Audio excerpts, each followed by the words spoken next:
नमस्कार दोस्तों, जय हिंद। दोस्तों, इजराइल, अमेरिका और ईरान की जंग अब नेक्स्ट लेवल पे पहुंच गई है और ईरान ने सभी मिडल ईस्ट की कंट्री को इस जंग की लपेट में ले लिया है। दोस्तों, यहाँ पर ईरान डायरेक्टली अमेरिका के तक नहीं पहुंच सकते क्योंकि ईरान के पास ना तो कोई ऐसी मिसाइल्स है और ना ही कोई ऐसा एयरक्राफ्ट है जो डायरेक्टली अमेरिका तक पहुंच सके। इसीलिए दोस्तों, ईरान लगातार अमेरिका के जो भी एसेट मिडिल ईस्ट के अंदर मौजूद है उसको टारगेट कर रहा है। दोस्तों, पहले तो ईरान सिर्फ अमेरिका के बेस को टारगेट कर रहा था, लेकिन अब मीडिया रिपोर्ट आ रही है कि ईरान ने सऊदी अरब के अंदर अमेरिकन एम्बेसी के ऊपर भी अटैक कर दिया है। और दोस्तों, इस अटैक के बाद डोनाल्ड ट्रंप ने भी ईरान को वार्निंग दे दी है कि अमेरिका बहुत बड़ा हमला कर सकता है ईरान के ऊपर। दोस्तों, अमेरिका और इजराइल लगातार ईरान को टारगेट कर रहे हैं और अभी हाल ही में ही डोनाल्ड ट्रंप ने मीडिया के सामने बोला है कि ये जंग 4-5 हफ्ते तक चल सकती है। तो डोनाल्ड ट्रंप की इस बात से लगता है कि इजराइल और अमेरिका ने क्लियर कट प्लानिंग बना ली है कि ईरान को पूरी तरीके से डिस्ट्रॉय किया जाए, ईरानियन आर्मी और ईरान की पूरी लीडरशिप को पूरी तरीके से खत्म किया जाए और ईरान के अंदर रिजिम चेंज कर दिया जाए। दोस्तों, जब खामेनी की मौत हो गई उस टाइम पे पूरी दुनिया को लगता था कि अब ईरान अमेरिका को इतना टारगेट नहीं करेंगे, मतलब ईरान इतनी तेजी से रिटालिएट नहीं करेंगे। लेकिन दोस्तों, इस जंग के अंदर अब ईरान ने पूरे मिडिल ईस्ट को लपेट लिया है। ईरान लगातार मिडिल ईस्ट की सभी कंट्री के ऊपर हमला कर रहे हैं। पहले तो ईरान सिर्फ अमेरिकन बेस को ही टारगेट कर रहा था, लेकिन दोस्तों अब अमेरिका और इजराइल के ऊपर प्रेशर डालने के लिए ईरान मिडिल ईस्ट की कंट्री को टारगेट कर रहे हैं। अभी हाल ही में ही मीडिया रिपोर्ट के मुताबिक ईरान ने सऊदी अरब की सबसे बड़ी ऑयल कंपनी अरामको के ऊपर भी हमला कर दिया है और उस कंपनी को अभी पूरी तरीके से बंद कर दिया है। दोस्तों, इसका इफेक्ट पूरी दुनिया के ऊपर पड़ने वाला है क्योंकि सऊदी की ये ऑयल कंपनी दुनिया की सबसे बड़ी कंपनी थी और ये पूरी दुनिया को ऑयल सप्लाई कर रहे थे। अभी हाल ही में ही इस कंपनी को पूरी तरीके से बंद कर दिया गया है, इसीलिए पूरी दुनिया के अंदर ऑयल की शॉर्टेज आ सकती है। दोस्तों, सऊदी अरब से सबसे ज्यादा ऑयल चाइना और जापान को जा रहा था, इसीलिए उनको भी कंसर्न है कि इस कंपनी से हमें बहुत नुकसान होने वाला है, ऑयल की सप्लाई रुक सकती है।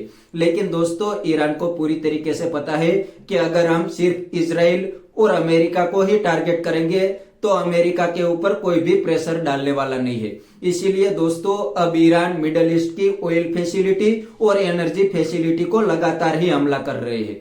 दोस्तों, कुवैत और ओमान से भी खबर आ रही है और कतर से भी खबर आ रही है कि ईरान ने वहां पर भी एनर्जी फैसिलिटी के ऊपर बहुत बड़ा हमला कर दिया है। और दोस्तों, यहाँ पर ईरान लगातार इजराइल को भी टारगेट कर रहे हैं। इजराइल के पास बहुत बढ़िया मिसाइल डिफेंस सिस्टम है, फिर भी ईरान की काफी सारी मिसाइल्स इजराइल के अंदर घुस गई है। दोस्तों, मीडिया रिपोर्ट के मुताबिक करीब 3 से 4 मिसाइल इजराइल के अंदर घुस गए हैं और उसके अंदर मासूम लोगों की जान भी गई है। दोस्तों, कल तो ईरानियन मीडिया और ईरानियन आर्मी ने क्लेम किया था कि ईरान ने नेतन्याहू को भी टारगेट किया है।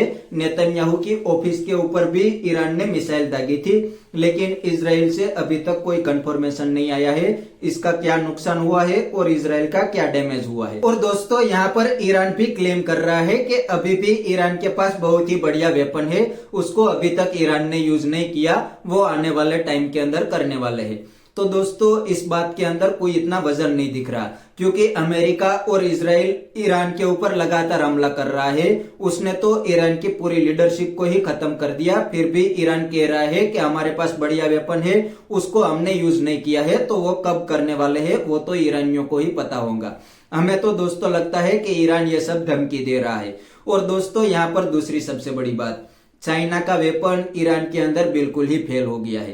पहले चाइना का वेपन वेनेजुएला के अंदर खत्म हो गया, पाकिस्तान के अंदर खत्म हो गया और उसके बाद अब ईरान के अंदर फेल होता दिख रहा है क्योंकि दोस्तों, यहाँ पर चाइना ने ईरान को काफी सारी डिफेंस सिस्टम दी थी। यहाँ पर चाइना का डिफेंस सिस्टम इजराइल और अमेरिका के हमलों के सामने बिल्कुल ही फेल हो गया है। अभी तक कहीं पे भी चाइना का डिफेंस सिस्टम ईरान के अंदर एक्टिव होता हुआ नहीं दिखा है क्योंकि दोस्तों, अमेरिका तो अभी तक क्लेम कर रहा है कि हमारा एक भी फाइटर जेट ईरान के अंदर नहीं गिरा है। जो 3 फाइटर जेट अमेरिका के गिरे हैं वो तो कुवैत ने मिस्टेकली हिट कर दिया था, उसके बाद ये अमेरिका के फाइटर जेट गिरे थे, लेकिन अभी तक ईरान ने अमेरिका और इजराइल के एक भी फाइटर जेट को नहीं गिराया है। सिर्फ दोस्तों, एक ही वीडियो ईरान से आ रही है कि ईरान ने अमेरिका का एक MQ-9 ड्रोन को गिरा दिया था उसके अलावा कोई भी अमेरिका का फाइटर जेट अभी तक ईरान के अंदर नहीं गिरा है।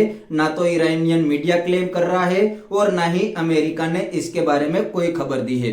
तो चाइना का माल ईरान के अंदर अमेरिका और इजराइल के सामने बिल्कुल ही फेल हो गया है। दोस्तों ये तो पूरी दुनिया जानती है, क्योंकि ऑपरेशन सिंदूर के दौरान पाकिस्तान भी बहुत ही उछल रहा था और कह रहा था कि हमारे पास चाइना का मिसाइल डिफेंस सिस्टम है। लेकिन दोस्तों जब इंडिया ने मिसाइल से पाकिस्तान के अंदर हमला किया था तो एक भी इंडियन मिसाइल को चाइनीज मिसाइल डिफेंस सिस्टम नहीं रोक पाई थी। वैसे ही वेनेजुएला के अंदर अमेरिका ने चाइना का डिफेंस सिस्टम को बाईपास कर दिया था, हवा में ही उड़ा दिया था। तो यहाँ पर चाइनीज माल भी एक्सपोज होता हुआ दिख रहा है और इसके ऊपर अब दुनिया भरोसा नहीं करेगी। तो बस दोस्तों आज के वीडियो में इतना ही। अगर आपको ये वीडियो पसंद आया है तो वीडियो को लाइक शेयर कर दीजिए और चैनल को सब्सक्राइब करना मत भूलिए। थैंक यू, मिलते हैं नेक्स्ट वीडियो में।